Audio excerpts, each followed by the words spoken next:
بسم اللہ الرحمن الرحیم۔ دیکھتی آنکھوں سنتے کانوں آپ سب دوستوں کو روہیل خان کا محبتوں بھرا سلام۔ میں ہوں روہیل خان اور آپ دیکھ رہے ہیں روہیل وائس چینل۔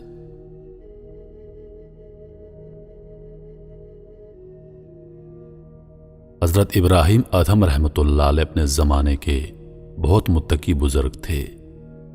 ابتدا میں آپ بلخ کے بادشاہ تھے اور بڑی شان و شوکت سے حکومت کرتے تھے۔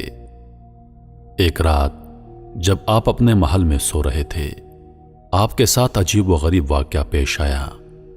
آپ نے دیکھا کہ ایک آدمی چھت کے اوپر ٹہل رہا ہے۔ آپ نے سپاہیوں کو بھیجا۔ سپاہیوں نے اس کو پکڑ کر آپ کے سامنے پیش کیا۔ آپ نے پوچھا، تو کون ہے اور اس وقت یہاں کیا کر رہا ہے؟ اس نے کہا، میں آپ کا دوست ہوں اور یہاں اپنا اونٹ تلاش کر رہا ہوں۔ آپ نے فرمایا، یہ کیسے ممکن ہے کہ شاہی محلات کی چھتوں پر اونٹ آ جائیں؟ اس آدمی نے جواب دیا، تو پھر یہ کیسے ممکن ہے کہ آپ شاہی لباس پہن کر عیش و عشرت کے ساتھ محل میں سوئے رہیں اور آپ کو خدا مل جائے؟ اس جواب سے آپ پر ایک خوف طاری ہو گیا۔ دوسرے دن آپ دربار عام میں تشریف فرما تھے۔ اچانک ایک بہت باروب شخص اندر داخل ہوا۔ دربار میں سے کسی کی جرت نہ ہوئی کہ اس آدمی سے اس طرح گستاخانہ طور پر اندر آنے کی وجہ پوچھ سکتا۔ وہ آدمی تخت شاہی تک پہنچ گیا۔ حضرت ابراہیم ادھم رحمۃ اللہ علیہ نے پوچھا، تو کون ہے اور یہاں کس طرح آیا؟ اس نے کہا، میں اس مسافر خانے میں ٹھہرنا چاہتا ہوں۔ آپ نے فرمایا، یہ کوئی مسافر خانہ نہیں، یہ شاہی محل اور دربار ہے۔ اس نے کہا، آپ سے پہلے اس محل میں کون رہتا تھا؟ فرمایا، میرا باپ۔ اس نے پھر پوچھا، تمہارے باپ سے پہلے کون تھا؟ فرمایا، میرا دادا۔ اس طرح کئی پشتوں تک پہنچ کر اس نے پوچھا، آپ کے بعد یہاں کون رہے گا؟ آپ نے فرمایا، میری اولاد۔ پھر اس نے کہا، ذرا خیال کرو، جس مقام میں اتنے آدمی آئیں اور جائیں، کسی کا مستقل قیام نہ ہو، پھر وہ مقام مسافر خانہ نہیں تو اور کیا ہے؟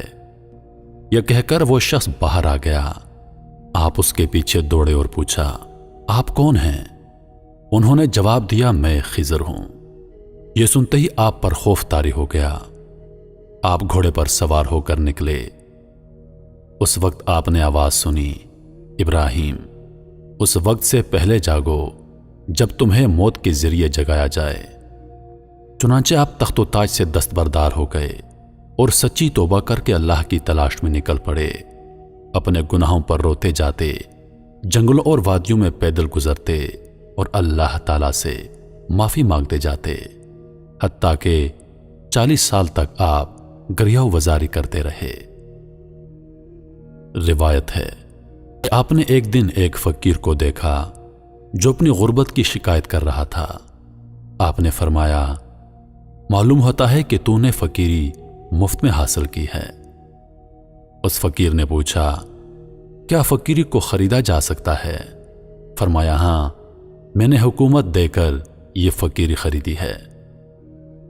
آپ فرماتے ہیں کہ جس آدمی کا دل 3 حالتوں میں خدا کی طرف حاضر نہ ہو تو یہ اس بات کی نشانی ہے کہ اس پر دروازہ بند کیا جا چکا ہے۔ اول، تلاوت قرآن پاک کے وقت، دوسرا، نماز کے وقت، اور تیسرا، ذکر الہی کے وقت۔ آپ سے ایک شخص نے عرض کیا، اے شیخ، میں اپنے آپ پر بہت ظلم کر چکا ہوں، مجھ کو نصیحت فرمائیے۔ آپ نے فرمایا، اگر تم منظور کرو تو تم کو 6 باتیں بتاتا ہوں۔ اول یہ کہ جب اللہ تعالیٰ کی نافرمانی کرو تو خدا کی دی ہوئی روزی نہ کھاؤ۔ اس نے کہا، اے شیخ، پھر میں کہاں سے کھاؤں گا؟ آپ نے فرمایا، یہ زیب نہیں دیتا کہ جس کی روزی کھاؤ اسی کی نافرمانی کرو۔ دوسری یہ کہ جب گناہ کرنے کا ارادہ کرو تو خدا کی بادشاہت سے باہر نکل کر کرو۔ عرض کیا، حضور، ساری کائنات اسی کی ہے، کوئی کہاں جائے؟ آپ نے فرمایا یہ نامناسب ہے کہ اس کے ملک میں رہ کر تم گناہ کرتے پھرو۔ تیسری یہ کہ گناہ ایسی جگہ کرو جہاں وہ تم کو دیکھ نہ سکے۔ کہا شیخ یہ ناممکن ہے، وہ تو دلوں کے بھید تک سے واقف ہے۔ فرمایا جب رزق اس کا کھاؤ اور اس کے ملک میں رہو، پھر اس کے سامنے گناہ کرنا کہاں کا انصاف ہے؟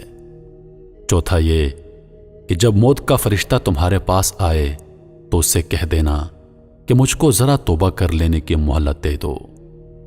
اس آدمی نے عرض کیا حضور یہ بھی ناممکن ہے، وہ میرا کہنا کہاں مانے گا؟ فرمایا جب یہ حالت ہے تو اس کے سامنے آنے سے پہلے توبہ کیوں نہیں کر لیتے؟ پانچویں یہ کہ جب قبر میں تمہارے پاس فرشتے آئیں تو ان کو باہر نکال دینا۔ عرض کیا اے شیخ یہ بھی ممکن نہیں۔ تو آپ نے فرمایا پھر ان سوالوں کا جواب دینے کے لیے تیاری کیوں نہیں کر لیتے؟ چھٹی یہ کہ قیامت کے دن حساب کتاب کے بعد گناہگاروں کو دوزخ کی طرف بھیجا جائے گا، تم دوزخ میں جانے سے انکار کر دینا۔ عرض کیا یہ ناممکن ہے۔ آپ نے فرمایا تو پھر گناہ کرنا چھوڑ دو۔ لوگوں نے آپ سے پوچھا کہ کیا سبب ہے کہ اللہ تعالی ہماری دعا قبول نہیں کرتا؟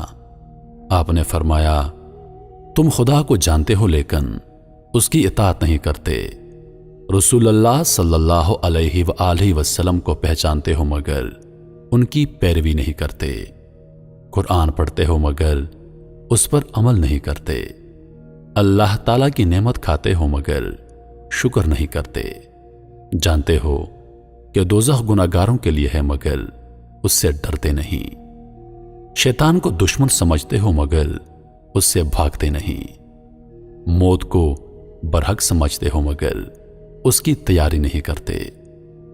بھلا جو شخص اس طرح کا ہو اس کی دعا کیوں کر قبول ہو سکتی ہے؟ میرے عزیز دوستو، میں امید کرتا ہوں کہ ویڈیو آپ دوستوں کو پسند آئی ہوگی۔ ویڈیو پسند آ جائے تو لائک اور شیئر ضرور کر دیجیے گا، اور آنے والی نئی ویڈیوز کے لیے ہمارے چینل کو سبسکرائب کر دیں اور ساتھ میں موجود گھنٹی کے بٹن کو ضرور دبائیں تاکہ ہماری ہر نئی آنے والی ویڈیو سب سے پہلے آپ تک پہنچے۔ مجھے دیجیے اجازت، زندگی رہی تو اگلی بار ایک اور ویڈیو لے کر آپ کی خدمت میں حاضر ہوں گا۔ تب تک کے لیے خدا حافظ۔ اللہ پاک آپ سب کا حافظ و نگہبان۔ ہنستے رہیے اور ہمیشہ مسکراتے رہیے۔